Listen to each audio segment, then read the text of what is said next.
Hello mga kamag-ran. For today's video, o 'di ba, namalengke ako, o 'di ba, nakikita niyo manok, chicken wings po 'yan, 1 kilo ang binili ko. Siyempre dahil vegetarian tayo, yung chicken wings po ihati po natin 'yan sa 3, o 'di ba, kita niyo whole chicken. Ang whole chicken po 'yan, slice po natin ng maliit kasi vegetarian, lagyan lang natin 'yan siya ng gulay para masarap ng kain natin, o 'di ba, nakaka-budget na tayo, o 'di ba, nakaka-budget tayo. Dapat kailangan na ngayon sa panahon ngayon is mag-budget kasi sobrang mahal na po ng mga bilihin ngayon, oh my gosh.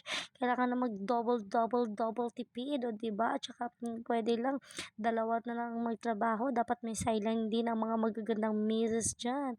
O siyempre ako kasi manggurano na ako, kaya walang sideline ngayon, kaya bankrupt, o 'di ba. Siyempre linisan natin yung chicken, 'di ba? O hindi pa ako natapos, o 'di ba, nakita niyo na nilinisan ko na yun, na baka naman itsitsismis niyo ako na damak na naman ako. Hoy, char! Bad naman tayo, nilinisan ko po 'yan. Lahat po ng na slice ko nilinisan ko 'yan.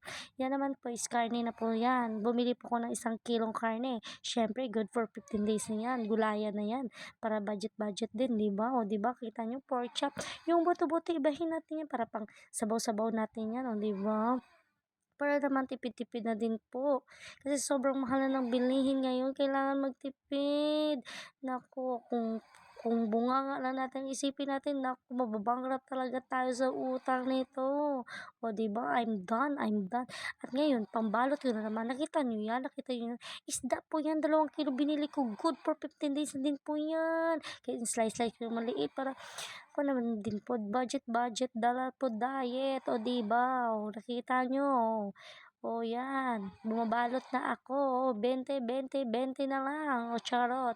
O 'di ba, nakikita niyo bumabalot na po ako kasi budgetarian tayo, kailangan mag-budget din 'pag may time. Puro lang tayo gulay, kaso dito sa isla mas mahal pa ang gulay kaysa sa mga karne-karne, pero kailangan din natin yung health natin is healthy, kaya kailangan din ng gulay, o 'di ba? Dito nagtatanim ako, kaya wait kayo sa aking pananim, o 'di ba? And that's all. Thank you.